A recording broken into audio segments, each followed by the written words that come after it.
Literary critic Northrop Frye once observed that in our primitive days, our literary heroes were, well, nearly gods. And as civilization advanced, they came down the mountain of the gods, so to speak, and became more human, more flawed, less heroic. From the divine heroes like Hercules, down the mountain below the miraculous but mortal heroes such as Beowulf, the great leaders such as King Arthur, and the great but flawed heroes like Macbeth or Othello. Below, even the unlikely but eventual heroes such as Harry Potter, Luke Skywalker, or Hiccup. Until we reach the bottom and meet the anti-hero.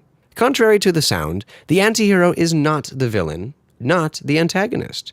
The anti-hero is actually the main character in some contemporary works of literature. Guy Montag in Fahrenheit 451, Winston Smith in 1984, who unwittingly ends up challenging those in power, that is, those who abuse their power to brainwash the populace to believe that the ills of society have been eliminated. Ideally, those who challenge the establishment should be wise, confident, brave, physically strong with a type of charisma that inspires followers. The anti-hero, however, at best, demonstrates a few underdeveloped traits. At worst, is totally inept. The story of the anti-hero usually unfolds something like this. The anti-hero initially conforms, ignorantly accepting the established views, a typical, unquestioning, brainwashed member of society. The anti-hero struggles to conform, all the while starting to object, perhaps finding other outsiders with whom to voice his questions, and naively, unwisely, sharing those questions with an authority figure. The anti-hero openly challenges society and tries to fight against the lies and tactics used to oppress the populace.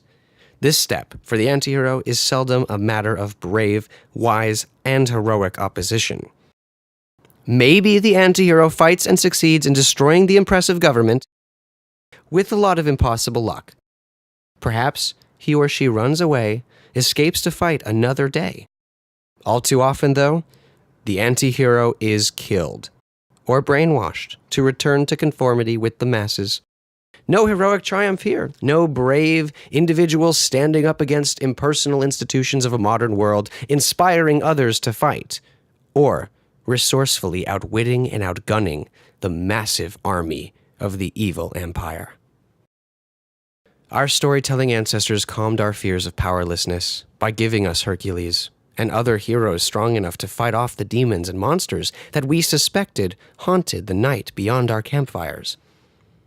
But eventually, we realized the monsters did not lie out there. They reside inside of us. Beowulf's greatest enemy was mortality.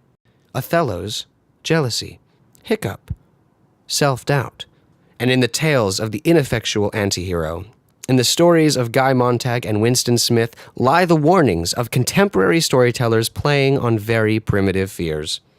That we are not strong enough to defeat the monsters. Only this time, not the monsters chased away by the campfire, but the very monsters who built the campfire in the first place.